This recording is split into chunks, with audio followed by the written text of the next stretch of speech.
Hey, it's AT time. My name is Ron Friedman, and today on Animation Trainers, we're going to be talking about what you need and what you don't need to become an animator. And to make sure that you don't miss any of the other videos that we post here on Animation Trainers, please take a moment to like this video, subscribe to our channel, and switch the notification bell to all. The first thing a potential animator needs is a solid knowledge of performance. While many clearly understand that an animation hopeful needs to have an artistic sensibility, many people seem to forget that this is ultimately a performance job. It's the animator's responsibility to create a character performance, and therefore not only is an understanding of physics and action essential, but a solid understanding of acting and emotion is vital to being able to create a successful performance through an inanimate object. Which is, in essence, what we are doing. We are breathing life into a lifeless object. And to do that successfully, one has to understand what it is that makes something feel alive. And the best way to do that is to show a character thinking, reacting to outside stimuli, and making decisions. That kind of pantomime is difficult to achieve if one does not have an understanding of performance. Something you don't need as a potential animator, at least not anymore, is the ability to draft your own characters through drawing.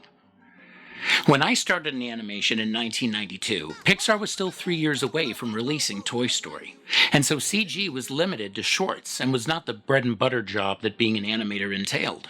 Therefore, to be considered an animator, you had to be a skilled draftsman that could render the character through drawing.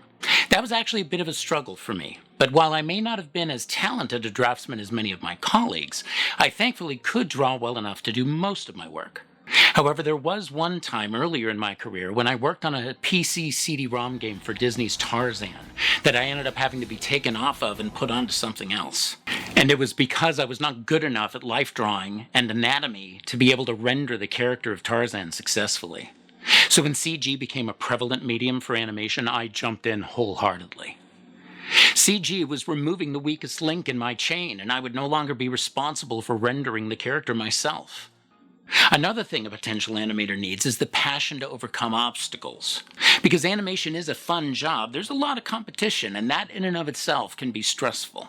In order to stay relevant in the industry, it'll be necessary to stay up to date with emerging technologies. In the same way that an accountant needs to familiarize themselves with any new tax laws each year, so too must an animator learn and develop new skills that will ensure they're able to do whatever work is required in the current marketplace. And because of the uncertainty of the industry combined with the competition for work, it might be necessary to have a side hustle or another means of supporting yourself should there be any dry spells like union negotiations or a project ending around the holidays, for example. Another thing that a potential animator does not need, at least not in every circumstance, is to live in a particular city. One of the silver linings that came from the COVID-19 pandemic was the move forward on remote work. And the opportunity for remote work has continued to be available for many within the animation industry, both in games and, for some studios, even in television and film. Whether or not working remotely from home versus working in a studio environment is a positive or a negative depends on the individual. I myself am an extrovert, and so having the opportunity to work directly with others is something I enjoy and try to embrace when the opportunity presents itself nowadays. But that doesn't mean that I don't appreciate the freedom that remote work can provide when it comes to running to pick up a kid from school, for example. Do you have a preference between working remotely or working in an office space with others? Please tell us which one you prefer in the comments below. Another thing that a potential animator needs is training. Fortunately, we no longer live in a time where an animation candidate had to travel to one of only a handful of art schools that featured an animation curriculum. There are multiple online institutions and venues that provide animation instruction and don't require you to have to move away to begin your education.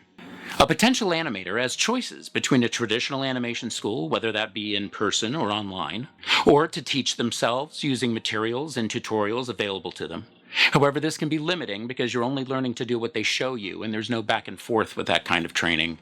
And a third option is personal instruction like the kind we offer at animationtrainers.com, where you work directly with a trainer one-on-one. Your animation trainer serves as a coach and provides you insight on the things you're doing well and the aspects of your work that would benefit from additional attention and effort. That one-on-one attention and as much time as a student needs to accomplish their task is exactly the kind of learning environment that some students need in order to thrive. And that brings us to another thing you don't need and that is a degree. Unless you intend to eventually teach animation yourself and therefore require the necessary teaching credentials, you will never be asked how well you did in college in order to get a job in the industry. Animators are hired on the strength of their demo reels and portfolios. You can have learned your animation skills from the smelly guy who lives in the dumpster behind the 7-Eleven. But as long as you are good at what you do and it shows in your work, that is all a potential employer cares about in this industry. I am by no means saying that there is not tremendous value in attending a college and going through their program. There is the benefit of interacting with other students and learning from the things they bring to the table. But I also need to be honest and say that in the 30-plus years that I've worked professionally in this industry, I've never once been asked for a copy of my transcripts. Progress is measured by time dedicated to honing your craft.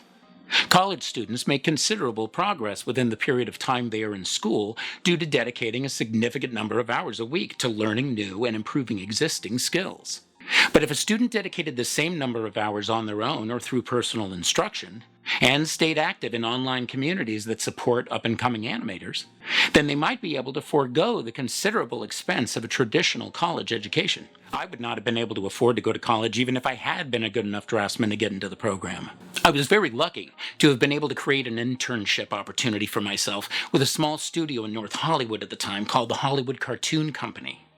But I wish that there had been the kind of online opportunities that exist now to be able to pursue the instruction and training necessary to become an animator.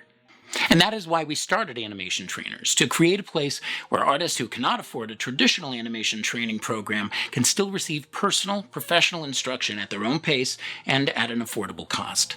In future videos, I'll be talking about some of the tips and tricks I've learned over my time working professionally in the industry to be a more efficient animator and work within a project's parameters effectively, still maintaining quality work that looks great and feels dynamic.